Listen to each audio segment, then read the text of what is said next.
Bonjour à tous et bienvenue chez moi. Enfin plutôt chez Madame Fauché. Aujourd'hui, on pose nos valises chez cette grande dame qui prend un peu trop de place dans nos vies. Moi, c'est Laura, votre hôte sur ce podcast.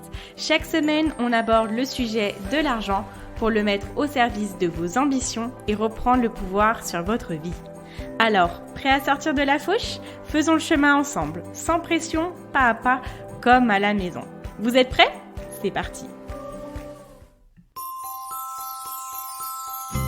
Salut tout le monde! Avant de commencer, je voulais vous souhaiter la bienvenue dans le calendrier de l'Avent de Madame Fauché. Et oui, mon petit cadeau pour vous, c'est de vous avoir préparé un podcast par jour jusqu'au 25 décembre. Si vous m'écoutez à un autre moment de l'année, ne vous inquiétez pas, vous ne verrez pas la différence. Ces épisodes peuvent être consommés sans modération et n'ont aucune date de péremption. Vous savez, un petit peu comme les nombreux chocolats de Noël qui restent après les fêtes. Peu importe le moment de leur dégustation, ils sont toujours aussi savoureux. Sur ce, je vous souhaite de très bonnes fêtes, une très bonne écoute. J'espère que ce calendrier de l'Avent vous plaira. Et c'est parti pour l'épisode du jour. Bonjour, je suis ravie de vous retrouver, Madame Fauché en personne. Je suis très contente aujourd'hui d'aborder un sujet que j'ai déjà abordé, mais que j'aimerais compléter.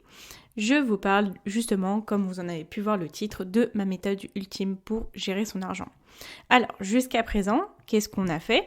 Donc, je vous renvoie à l'épisode 3 où je vous parle de ma méthode en 4 étapes pour mettre en place un budget et s'y tenir, tout faire tout comme il faut en fait, les bases. Donc pour vous résumer rapidement, on a mis en place 2 comptes en banque plus 2 livrets épargne où on a mis en place des virements automatiques pour pouvoir mettre de côté pour ces grands projets, des vacances, etc., des plaisirs à long terme et on a pu mettre en place une épargne pour la sécurité. Après, dans un autre podcast où je vous explique comment rembourser ses dettes, je vous explique qu'il faut utiliser cette épargne de sécurité pour rembourser ses dettes.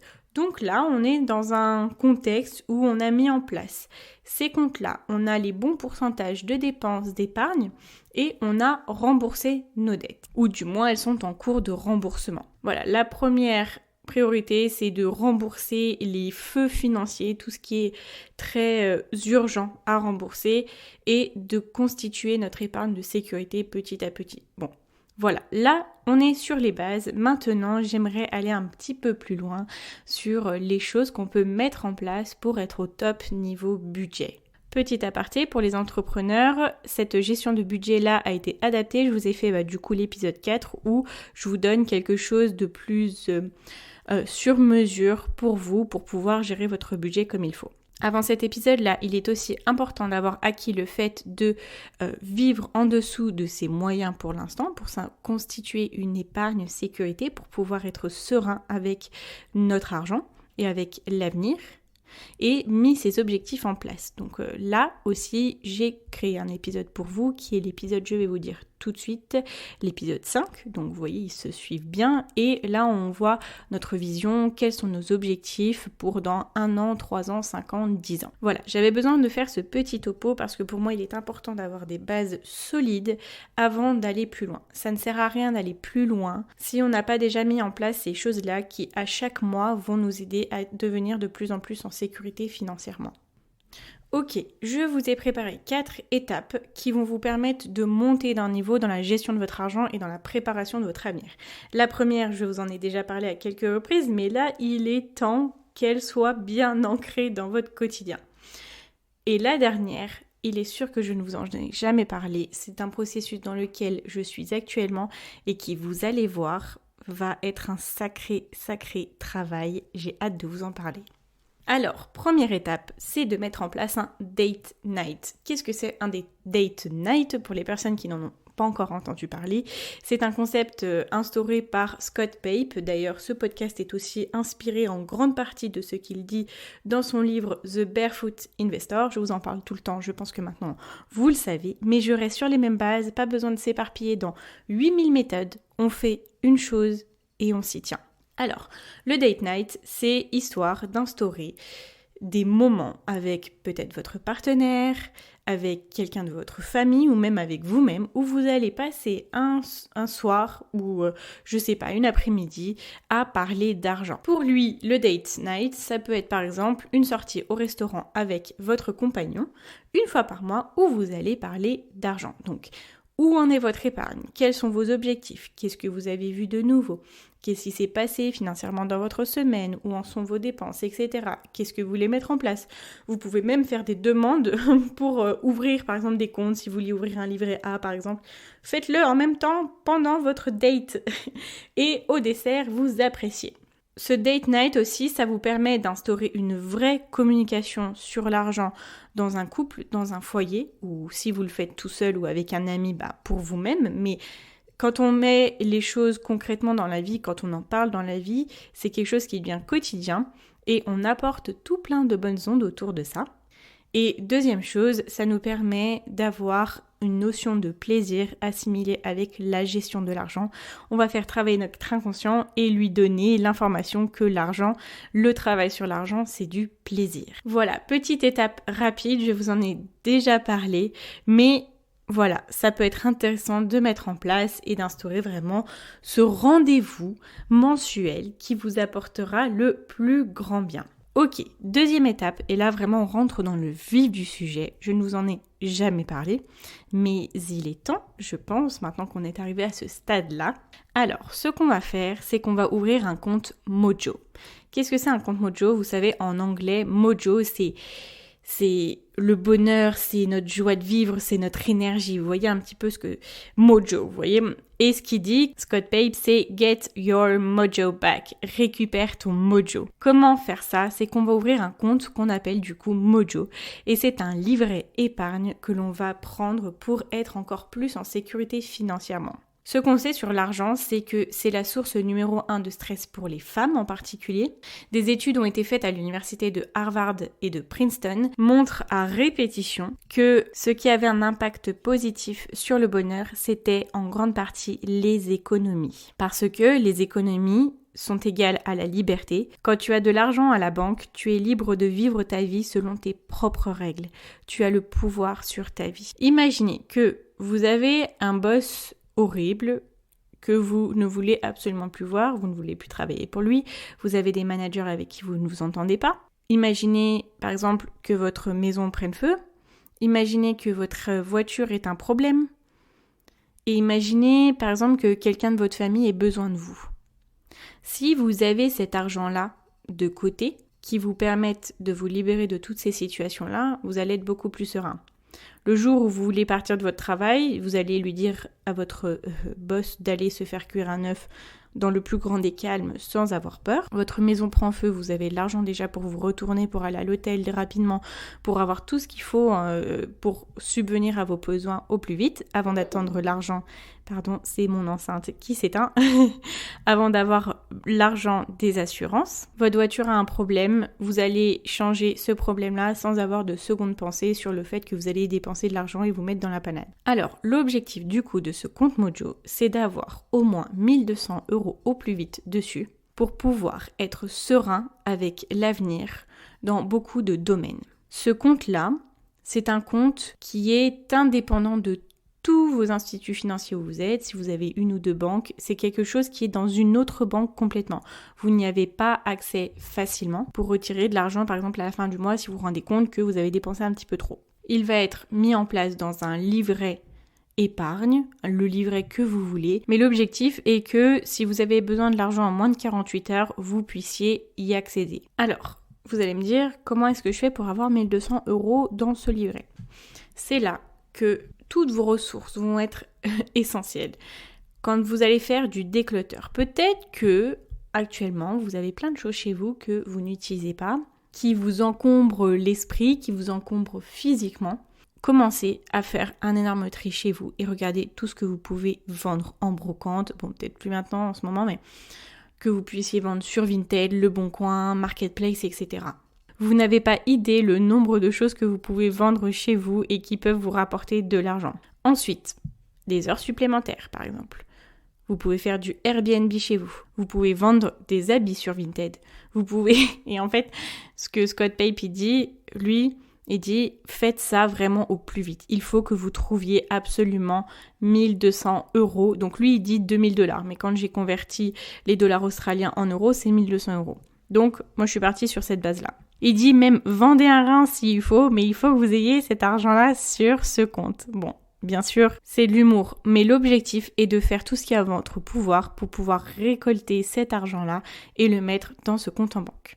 Moi, c'est un processus que je vais commencer en 2021 du coup, et je vais essayer de trouver tout ce que je peux pour pouvoir réunir ces 1200 € et les mettre sur un compte livret. D'ailleurs, je pense que je vais vous en parler sur Instagram et on essaiera de le faire ensemble si ça vous dit. Donc je résume sur cette partie, ouvrir un livret dans un institut indépendant où on ne peut pas aller piocher d'argent dessus, on n'a pas de carte, on n'a rien du tout, les accès sont même pas sur notre téléphone, les accès sont dans, je sais pas, une note qui est cachée dans un carnet et que vous n'avez pas accès tous les jours sous votre nez. Et on réunit au plus vite 1200 € pour les mettre dedans. Pour les personnes qui ont déjà une maison et qui auront fait toutes les étapes que je vais vous donner après, vous allez pouvoir commencer à booster votre mojo pour monter encore plus d'un niveau de confiance. L'objectif est d'avoir entre 3 à 6 mois de salaire sur ce compte mojo. Donc comme ça, vraiment, le jour où vous voulez dire à votre boss d'aller se faire cuire un œuf parce qu'il est horrible avec vous, s'il est horrible avec vous, tous les boss ne sont pas comme ça, loin de là et bien heureusement, mais si vous aurez envie de le faire à ce moment-là, vous pourrez parce que vous savez que vous avez 6 mois de salaire sur votre compte mojo. Et là, tous les matins, vous pouvez vous lever quand même avec un certain aplomb, avec une certaine joie de vivre en vous disant que quoi qu'il arrive, vous avez 6 mois de salaire, quoi. Alors, comment faire ? Vous avez votre livret sécurité, du coup, que vous avez instauré bien avant, avec ces 20% de vos salaires qui vont sur ce livret-là. Et par le biais de ce compte-là, dès que vous allez recevoir ces 20%-là sur votre compte sécurité, votre livret, vous allez mettre en place un virement automatique du montant que vous souhaitez, de ce livret-là du coup vers votre livret Mojo. Donc du coup, ça peut être 50% de ce que vous recevez sur ce livret sécurité, ça peut être 20%, 70%, peu importe, tant que vous avez de l'argent qui rentre tous les mois sur le livret Mojo. Et vous pourrez vous arrêter de faire ces versements-là le jour où vous avez entre 3 à 6 mois de salaire. Bon, bien évidemment, ça ne se fera pas en quelques mois, mais ça sera toujours ça de gagner. Ok, on va passer à la troisième étape qui est de revoir ses assurances. Et là, on s'attaque à quelque chose aussi d'important parce que les assurances, c'est une part importante de notre budget. J'en avais parlé un petit peu, je l'avais abordé sur le podcast de la gestion de l'argent en couple, qui est le podcast 14. Et ce que je vous expliquais, c'était que la chose la plus importante à s'assurer, c'était ce qui peut vous tuer financièrement. Il faut mettre en place des assurances sur des problèmes qui peuvent nous tuer financièrement en fait. L'objectif est de se protéger bien évidemment contre les choses négatives qui peuvent nous arriver. Alors, en plus des assurances classiques, donc mutuelles, voiture, maison, il faudra s'assurer au cas où on n'est plus capable de travailler et en cas de mort ou de handicap constant. Il faut vraiment 2 assurances pour ça. Alors j'ai fait mes petites recherches, je vous donne un exemple chez Allianz. Vous avez une assurance décès et vous avez une assurance invalidité totale et permanente. Ces 2 assurances-là, c'est des types d'assurances que vous pouvez retrouver de partout. Et je vais vous en parler un petit peu plus précisément. Alors, l'assurance décès, elle est d'autant plus importante quand vous avez une famille à charge, quand vous avez un conjoint, une conjointe, et que si, du coup, la perte de vous-même peut entraîner des graves problèmes financiers à l'autre personne. Dans tous les cas, si une personne vient à manquer au foyer et qu'il y a par exemple des enfants, l'autre personne, elle ne pourra pas garder les enfants et arrêter de travailler. Dans tous les cas, il faudra qu'elle se fasse aider soit pour garder les enfants, soit pour recevoir un salaire pendant qu'elle est à la maison en train de s'occuper des enfants. Et ça, c'est des choses auxquelles on pense pas forcément dans notre vie quotidienne parce qu'on n'a pas forcément envie de penser à des choses comme ça, mais croyez-moi, admettons que le jour où ça arrive, ça pourra être bien d'avoir quelque chose de mis en place comme ça parce que vos proches pourront être mis en sécurité. Alors cette assurance-là, suivant les instituts, elle peut vous garantir soit une rente qui arrivera tous les mois à votre famille, soit un versement d'une somme. Là, par exemple, la garantie décès de chez Allianz, je vous ai donné cet exemple-là, mais ça peut être pareil chez les autres. Donc, Quand vous signez le contrat, vous déterminez le montant du capital qui sera versé aux bénéficiaires que vous aurez désigné. Et vous pouvez du coup aussi avoir une rente pour les études de vos enfants. Après, concernant la deuxième assurance qui est l'assurance de perte totale d'autonomie permanente, là par exemple chez Allianz, c'est une garantie incapacité de travail et invalidité. Ou en cas par exemple d'invalidité à court terme, vous garantissez de préserver votre salaire jusqu'à reprise du travail. Et quand vous avez une incapacité totale, vous avez un capital invalidité qui vous est versé et une rente d'invalidité que vous allez recevoir chaque mois avec le montant que vous avez décidé à la souscription du contrat. Ça, ce sont deux assurances très très importantes quand vous êtes dans la vie active, quand vous avez des enfants à charge, quand vous avez un conjoint, une conjointe et encore d'autant plus, si je peux dire, quand vous êtes seul parce que si vous êtes seul, vous n'avez peut-être pas quelqu'un d'autre qui pourra assurer votre santé financière pendant que vous êtes invalide. Ok, donc là, on a vu les deux assurances qu'il fallait mettre en place maintenant pour pouvoir être en sécurité pour l'avenir. Maintenant, je vais vous expliquer un petit peu comment revoir vos coûts pour vos assurances. Donc ça, c'est quelque chose que vous pouvez faire maintenant, bien avant avoir ouvert un compte Mojo, parce qu'au début, je vous disais, il faut faire les choses vraiment dans l'ordre. Ça, c'est quelque chose que vous pouvez faire dès à présent, juste après ce petit podcast. Alors, parmi les 1001 vies de Madame Fauché, j'ai la chance d'avoir travaillé quelques mois dans une compagnie d'assurance. Je vais vous donner les petites astuces que j'ai pu récolter lors de mon expérience dans les assurances. Alors, comment réduire ses coûts dans ces assurances ? Première chose, vous êtes prêts, prenez les notes. Première chose, choisissez une franchise plus élevée. Plus la franchise est élevée lors d'un sinistre, moins votre forfait mensuel, donc ce que vous payez chaque mois à l'assurance, sera élevé. Alors, vous allez me dire, mais pourquoi choisir une franchise plus élevée, Laura ? T'es folle ? Parce que vous avez mis en place une épargne qui s'appelle l'épargne sécurité pour le jour où vous avez un problème. Et ça vaut beaucoup plus le coup de débourser une franchise qui est plus élevée parce que vous n'avez pas des sinistres tous les ans que de débourser plus chaque mois pour avoir une franchise qui est plus basse de quelques centaines d'euros. Vous y gagnerez au change. Ensuite, pour tout ce qui est assurance auto, vous pouvez passer au forfait petit rouleur où vous avez une limite en fait de kilométrage à ne pas dépasser, mais quand vous savez que vous conduisez peu, ça peut être très intéressant. Ensuite, pour votre voiture, petite question, avez-vous besoin encore d'être assuré tout risque sur votre véhicule ? C'est peut-être une voiture que vous avez depuis quelques années et très honnêtement, quand on est tout risque, avec une voiture qui commence à devenir un petit peu ancienne, ça n'a aucun intérêt. Vous n'aurez pas beaucoup plus de remboursement parce que voilà, vous faites un accident avec votre voiture. L'objectif de l'assurance tout risque, c'est que pour tous les accidents, vous êtes remboursé, alors que quand vous êtes garanti au tiers, vous n'êtes pas remboursé pour tous les accidents. Donc admettons que vous avez une voiture assez ancienne et que vous avez un accident et ça passe dans le tout risque. Le tout risque va vous rembourser le montant de votre véhicule, le montant monétaire qu'il vaut actuellement. Si actuellement il ne vaut plus rien malheureusement, vous n'allez rien recevoir. Et pourtant, vous allez avoir payé le montant du tout risque pendant des mois et des mois. Donc peut-être que ça vaut le coup de regarder et de s'assurer seulement au tiers maintenant.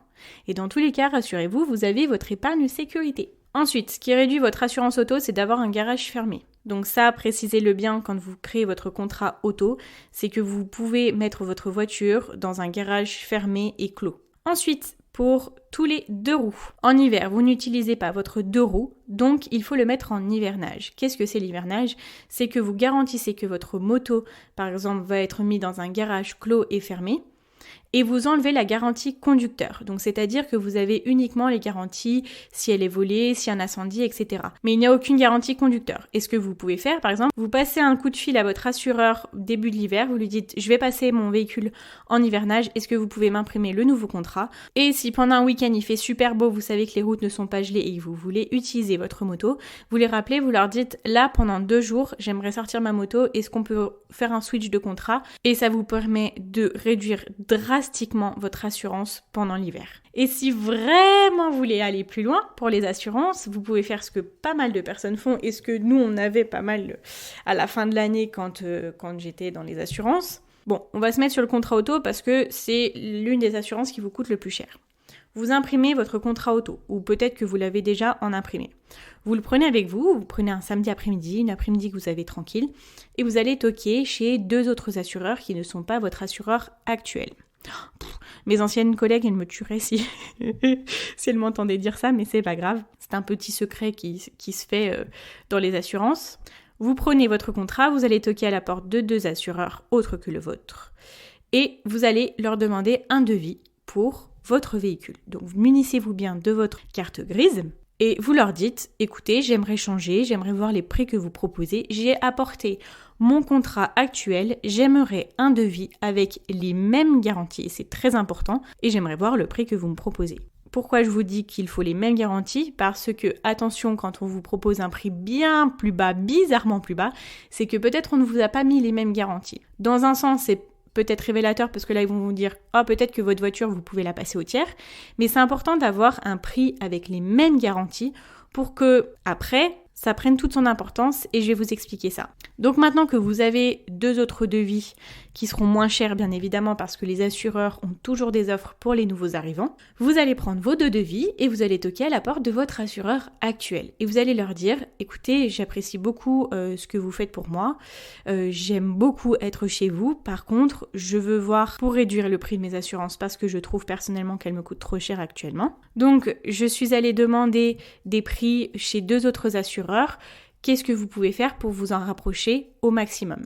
J'aimerais beaucoup continuer notre collaboration et si vous pouvez me trouver un prix qui correspond à ce que je recherche, je serais ravie de rester chez vous pour les prochaines années. » Et là, votre assureur, soit il vous dit non, soit il vous dit « Attendez, je vais regarder. » Ce qu'il faut savoir, c'est que dans beaucoup d'assurances, on a toujours des petits pourcentages, quelque chose qui est limité pendant le mois que l'on peut utiliser pour des clients fidèles, pour justement ce type de demande-là. Parce que l'objectif, c'est pas de perdre des clients. L'objectif, c'est toujours de faire au mieux pour justement les garder. Et donc, vous allez sûrement sortir à 98% de chance, si votre assureur est bon, avec un prix moins élevé et avec des économies de fait.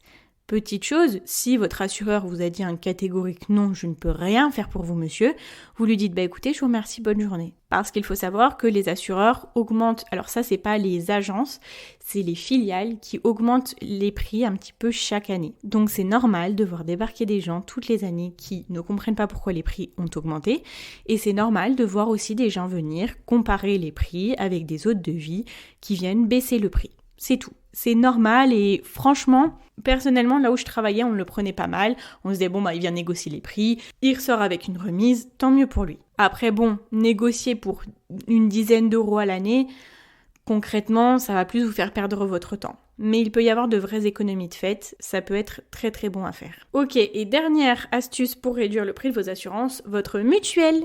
La mutuelle, c'est quelque chose qui coûte cher. Avez-vous besoin de tous les niveaux de garantie que vous avez actuellement ? Peut-être, peut-être pas, parce que quand vous l'avez fait, en fait, quand on fait une mutuelle, c'est un petit peu des prévisions. On dit, combien j'ai besoin pour les lunettes, combien j'ai besoin pour ça chaque année. Et peut-être que les prévisions que vous avez faites, elles étaient un petit peu plus élevées que ce qui a été concrètement fait. Donc là, par rapport à ce que vous savez des années précédentes, vous pouvez aller voir si vous avez vraiment utilisé toutes les garanties que vous payez assez cher tous les mois ou tous les ans. Et vous pouvez voir peut-être pour les adapter. Ok les amis, on enchaîne sur la 4e dernière méthode, ça va plutôt être un processus, là pour ne rien vous cacher, qui est comment acheter sa propre maison. Que vous soyez célibataire ou en couple, je peux vous dire qu'il est possible de vous acheter une maison. Par contre, c'est du travail, c'est un processus, donc c'est parti. Alors, je vais juste vous donner mon avis personnel sur l'achat d'une maison. C'est vrai que, quand on s'intéresse à l'argent, on voit beaucoup de personnes dire « Moi, je n'investis pas de l'argent dans ma propriété personnelle parce que ça va plutôt m'apporter des dettes. Le bien que je possède me coûte de l'argent. Je préfère investir cet argent-là dans des propriétés de biens locatifs qui vont me rapporter de l'argent plutôt que de m'en faire perdre parce qu'une maison, ça coûte beaucoup d'argent. Une maison personnelle, ce n'est pas un investissement, c'est un endettement. » Alors, je suis totalement d'accord avec ça. En fait, en soi, c'est vrai que acheter votre maison, c'est un endettement. Oui, après, vous allez avoir une maison à vous, mais ça vous coûte de l'argent. Par contre, ce qui se passe, c'est que quand les gens nous expliquent ça, ce qu'ils ne nous disent pas, c'est que tout le monde n'est pas fait pour investir dans l'immobilier, tout le monde n'a peut-être pas la fibre avec ça, tout le monde n'a peut-être pas envie de se mettre là-dedans, donc du coup on se retrouve un peu coincé à se dire « Mon Dieu, il faut que j'achète des biens locatifs avant de m'acheter une maison, sinon ça va pas du tout ». Rassurez-vous, chacun déjà fait comme il veut. Donc déjà, tout ce que je vous ai dit avant, si vous voulez l'écouter ou pas, vous faites comme vous voulez. Moi, c'est seulement des petits conseils que je vous donne, mais il n'y a pas de diktat. Chacun fait ce qu'il veut. Et c'est pour ça que je vous donne mon avis sur l'achat d'une maison. Moi, ce qui s'est passé, c'est que j'ai eu des expériences où j'ai vécu loin de chez moi pendant un certain moment. Et j'ai trouvé cette envie féroce en moi d'avoir un foyer à moi, d'avoir quelque chose qui m'appartient, où je me sens pleinement chez moi. Quand j'ai vécu en Nouvelle-Zélande, j'ai vécu chez des gens pendant 1 an. Et bien que ça ressentait un petit peu comme être une maison, parce que j'avais ma chambre, j'étais chez moi en fait, ce n'était pas chez moi, je ne pouvais pas faire ce que je voulais de ma chambre, je ne pouvais pas faire ce que je voulais là-bas parce que je vivais chez les gens. Et moi, cette impression-là, je l'ai aussi quand je suis en location parce que je me dis, si un jour j'ai envie de repeindre les murs, il faut que j'envoie des mails savoir si on m'autorise. Si un jour j'ai envie de casser des murs, et ben je vais devoir sûrement ne pas le faire parce que j'ai pas le droit. Si je veux un chien, des chiens, si j'en veux 10 même, peut-être que le propriétaire me dira non, désolé, tu ne peux pas. Enfin bref, voilà. Et il n'est pas là à l'abri de me dire, le bail sera bientôt terminé, il faut qu'à un moment donné, tu dégages de là. Pour rester à peu près correct. Voilà, c'est mon avis. Moi, ce que je veux, c'est avoir une maison à moi. Je veux mon foyer, je veux mon château fort, je veux mon endroit que je sais être pleinement à moi. Bon, le jour où j'aurai remboursé, donc ça sera dans quelques années, mais ça sera quand même un départ où j'aurai cet endroit que je possède. Moi, pour moi, il n'y a rien de comparable à avoir son lieu, quelque chose qui nous ressemble. Et surtout, en ce moment, on nous l'a bien prouvé cette année, c'est que notre intérieur est plus important que jamais. En ce moment, on a été amené à rester énormément chez nous, on ne sait pas de quoi est fait le futur, mais en fait, on s'est rendu compte pendant le Covid que notre maison, c'est notre base en fait, c'est nos racines, c'est notre socle, c'est tout ce que vous voulez.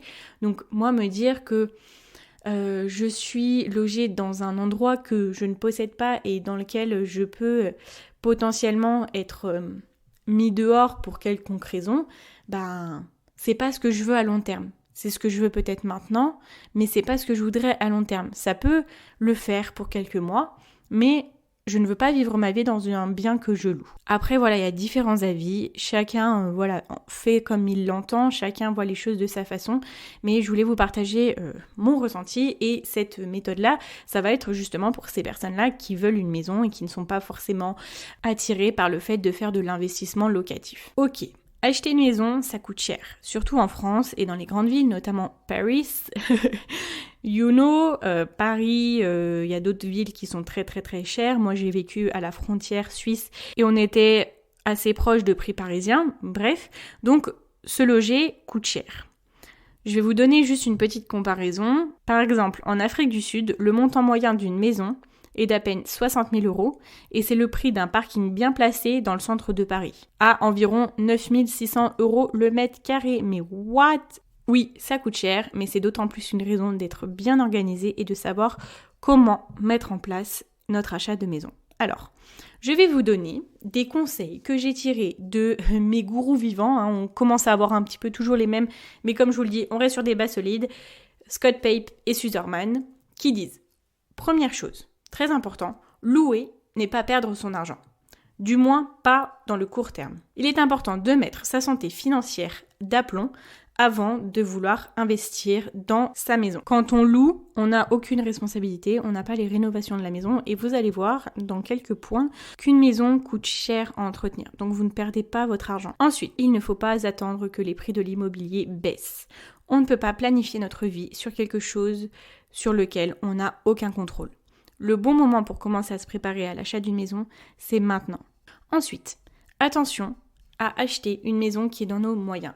Ce que beaucoup de personnes font visiblement quand ils achètent une maison, c'est qu'ils s'engagent dans l'achat d'une maison qui est bien trop importante financièrement par rapport à leur capacité financière. Du coup, j'y viens à l'entretien de la maison. Acheter une maison, ça cause du stress et ça cause de l'insécurité parce qu'il faut payer le prêt. On est d'accord.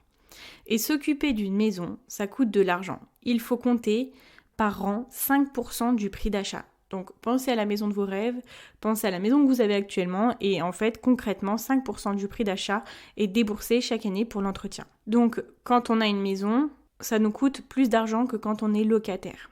Alors là où louer c'est perdre de l'argent, c'est quand on loue mais qu'on oublie de mettre de côté.